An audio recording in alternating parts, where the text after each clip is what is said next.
Hello everyone, it's Old Guardian here. In this video I'm going to take a look at the top 10 best decks that you can play now right before Castle Nathria comes. So if you want to do a last minute climb to Legend during the July season, or if you want to play on August 1st and get a head start and maybe play all the way to Legend on August 1st before the new expansion comes, then these would be the best decks that you can use.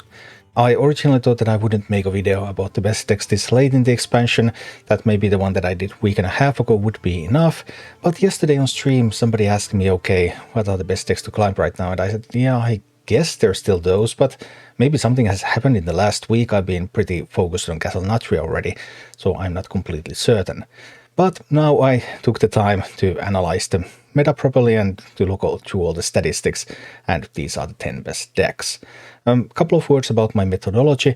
I always start from scratch. Every time I build the top 10 lists, I start from scratch. I go through the statistics, I look at the popularity of decks, I look at how certain decks become more popular as they go higher on the ladder, I look at deck performance, I look at archetype performance, then I tune directly into deck performance.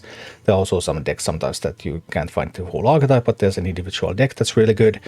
And then I look at their performance in Legend, in Diamond 4-1, in Diamond to Legend, in various areas of the ladder and at various time intervals. And then I make a list out of those, and then after that I actually do compare it to what I did last time, and this time almost all the decks are exactly the same. And yeah, that's just late meta, you know, that's what happens. But there are a couple of small changes in the lists overall, so I guess this was not completely wasted time. And yeah, if you want to know the best decks, here they come. So coming in at number 10 we have Celestial Druid. I really hate Celestial Druid myself, because Celestial Druid is super polarized. The deck has 3 good matchups: Quest Hunter, Quest Priest, and Presto Druid. It obliterates those 3 opponents, and it loses most of the time to the vast majority of other decks on the ladder. So a super polarized deck, but if you find yourself just in the right meta pocket, a super polarized deck can be extremely powerful. Then coming in at number 9 we have Aggro Druid. A week and a half ago I saw this same Aggro Druid list, then I listed it as number 6. I felt that okay, this looks promising even though there was not a lot of data. Now we have a little bit more data. Diamond to Legend we had like 2000 games played, Legend we have like 600 games played, that's pretty low sample actually. And Aggro Druid, it has not been able to fulfill all of the promise that I thought it had a week and a half ago, but it has been able to fulfill some of that, and I think it looks perfectly viable deck for climbing. Strong against Druids, Paladins, strong against Quest Hunter now also, that we have a bit more of sample, it starts to look apparent that Quest Hunter is going to be a good matchup.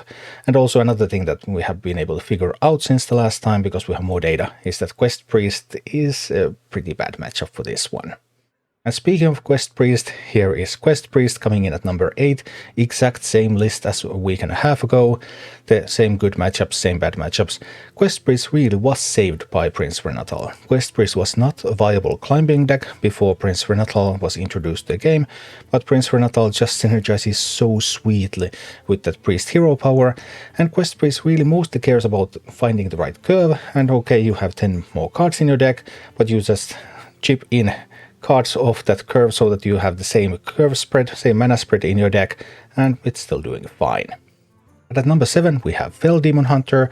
Fel Demon Hunter losing a couple of ranks since a week and a half ago, because it's bad matchups. Yeah, those bad matchups, Beast Hunter, Quest Hunter, bad matchups, they are just hurting it so bad. Even though it has other upsides, then those are some major downsides for Fel Demon Hunter. And at number 6 we have the first completely new deck compared to last week. Last week's top 10 I have dropped Mech Mage from the list. Mech Mage just has some bad matchups right now, and it's still viable, it's still above 50%, but I don't think it's strong enough to really recommend. Whereas Control Shaman looks like it's doing quite alright at the moment, despite that bad Quest Hunter matchup, but there are still other opponents like Druids on the ladder, enough of them so that Control Shaman can be used for climbing. Coming in at number 5 we have Thief Rogue. Thief Rogue continues to be a playable deck. We'll see about next expansion, probably going to do some miracles with Rogue in next expansion. But right now, Thief Rogue, Master of the Masquerade, and those Wildborn Gnolls are just really strong. Thief Rogue decks that are using Jackpot are also viable, but this non-Jackpot, just focusing on actually killing people, seems to be a better approach. And at number 4 we have Mech Paladin, also the same list as a week and a half ago, just punishing those slower decks. You find a slower deck, you play some mechs have Divine Shield, they get stats, they hit face, they just keep coming, and yeah, it's just beautiful. At number 3 we have Big Spell Mage without Renatal. Whether you use Renatal in Big Spell Mage or not, still there could be some debate to be had about that, but the more data we have, the more it looks like the Big Spell Mage deck without Prince Renatal, that consistency is still better than the extra health for Big Spell Mage, but it's really close for this archetype. But yeah, Big Spell Mage, a good deck for climbing. The top 2 spots, as always, belong to Hunter. Coming in at number 2 is Beast Hunter. Beast Hunter is a pretty sweet deck because it doesn't have a lot of weaknesses. It actually doesn't have a single major weakness. Like the worst matchups are maybe like 47%, 48%. You always have a chance with this one. You also have some good matchups.